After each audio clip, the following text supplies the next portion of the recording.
Salam sejahtera, terima kasih karena bersama dengan saya di Nazlin Unity Channel. Saudara-saudara sekalian, akhirnya satu lagi pendedahan menarik berkait dengan kes rumah kampung Sungai Baru. Rupa-rupanya ada banyak perkara rahasia yang tak pernah kita dengar.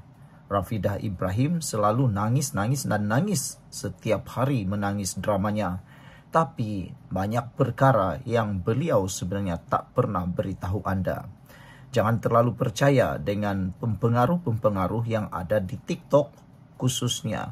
Pempengaruh yang hanya menunggang isu, yang hanya mahu membuat konten, dan paling penting, dia tiada niat pun untuk membantu negara ini. Kalaulah Rafidah Ibrahim jadi Perdana Menteri, aku pun tak tahulah apa jadi dengan negara ini. Mungkin setiap hari kita akan lihat dia membuat live menangis dan menangis. Proyek Kampung Sungai Baru tak wajar diputai belit.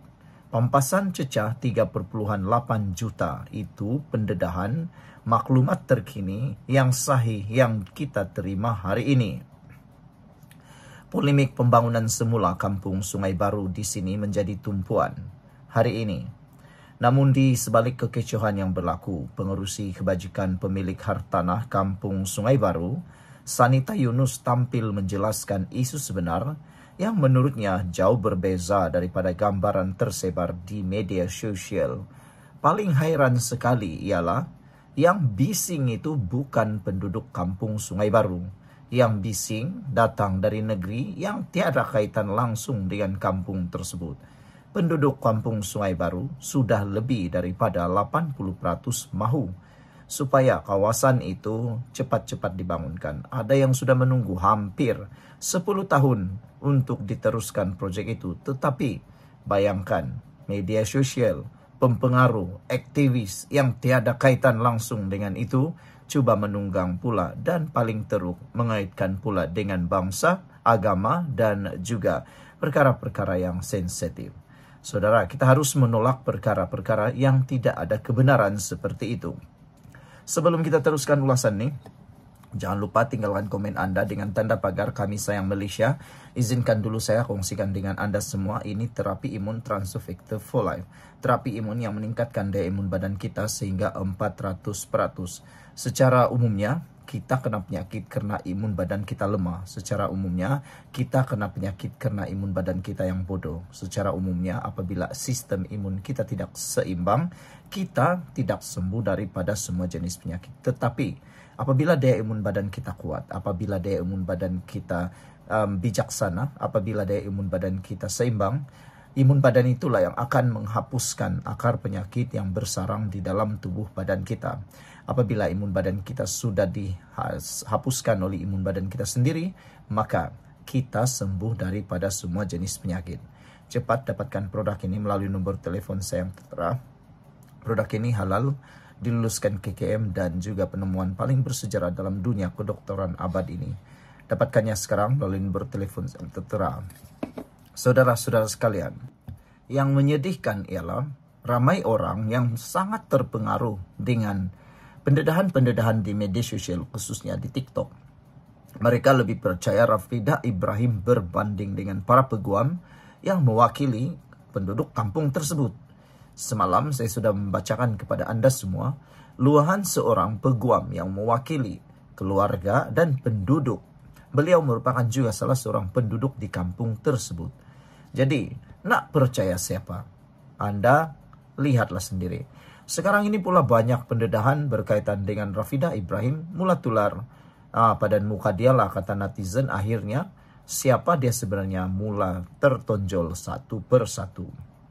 Menurut Sanita, proyek pembangunan semula ini lahir daripada inisiatif penduduk sendiri, bukan paksaan daripada mana-mana pihak luar. Persatuan kami ditubuhkan pada tahun 2016 oleh generasi terdahulu yang melihat keadaan rumah semakin uzur, manakala pajakan tanah pula semakin singkat. Majoriti penduduk pada waktu itu sedar mereka tidak mampu membaiki rumah sendiri, maka diputuskan untuk mencari pemaju bagi membangunkan semula kampung itu. Jadi jangan salah faham, bukan pemaju yang datang cari kami, tetapi kami yang keluar mencari pemaju, katanya kepada Malaysia Gazette hari ini. Sanita mendedahkan pampasan yang diberikan pemaju sangat munasabah dan tinggi, malah ada yang mencecah sehingga 1 juta ringgit hingga 3,8 juta ringgit bagi satu unit rumah teres mengikut keluasan. Kalau ikut penilaian kerajaan, nilai asal sekitar 400 kaki persegi. Tapi pemaju bersetuju memberi pampasan 850 ringgit sekaki persegi, hampir 2 kali ganda lebih tinggi. Jadi sebenarnya ia tawaran yang sangat baik dan jarang berlaku dalam proyek pembangunan semula, katanya. Jelasnya lagi, hampir semua penduduk menerima pampasan tersebut termasuk yang berpindah ke penempatan sementara. Bagi pemilik rumah teres, selain pampasan, mereka turut menerima bayaran sewa bulanan sebanyak Rp2.500 selama 8 tahun. Penduduk yang dipindahkan ke flat transit juga tidak perlu bayar sewa kecuali kos utility asas. Pemaju menanggung segalanya. Jadi di mana lagi silapnya? Kebajikan mereka tetap dijaga sepanjang menunggu proyek siap, katanya. Menyentuh mengenai penentangan yang masih berterusan dan berlarutan, Sanita mendedahkan ia hanya melibatkan segelintir kecil penduduk, khususnya pemilik rumah flat yang berdepan isu pembahagian faraid.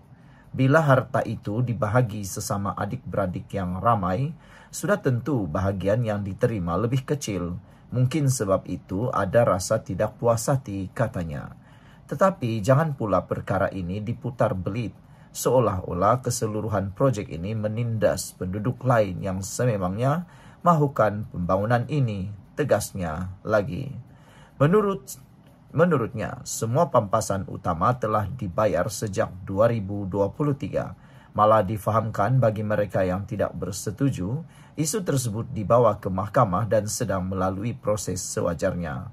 Jangan kata penduduk tidak diberi pilihan, hak mereka dijamin, malah proses mahkamah membuktikan sistem ini telus.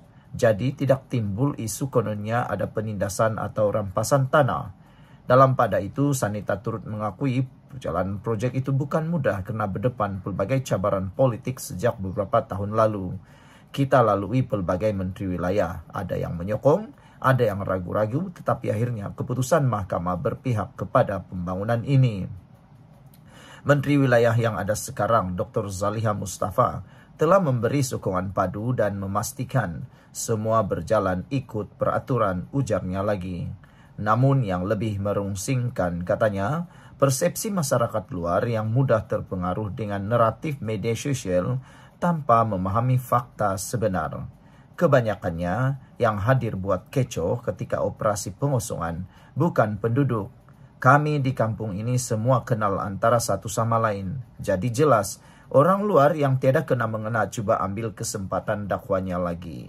Sanita berkata lebih 220 keluarga telah menandatangani perjanjian dengan pemaju dan akan kembali mendiami kampung Sungai Baru setelah proyek siap. Ini hasrat kami sejak sekian lama.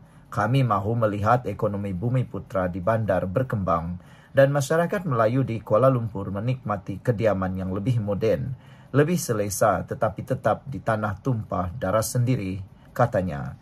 Justru beliau menyeru orang ramai untuk tidak lagi mempercayai fitnah dan provokasi yang berlegar di media sosial. Datanglah ke pejabat persatuan, bertanya terus kepada kami dan berbincang dengan pemaju. Jangan mudah terpedaya dengan cerita separuh benar. Proyek ini adalah usaha penduduk sendiri demi masa depan anak cucu kami. Doakan proyek ini berjalan lancar. Kami mahu kembali ke rumah baharu kami selepas 8 tahun menunggu. Jangan salah ertikan perjuangan kami. Ini bukan isu politik, bukan isu kaum, tetapi soal kelangsungan hidup penduduk kampung Sungai Baru, ujarnya. Sekian untuk kali ini. Jangan lupa tinggalkan komen Anda. Bye-bye.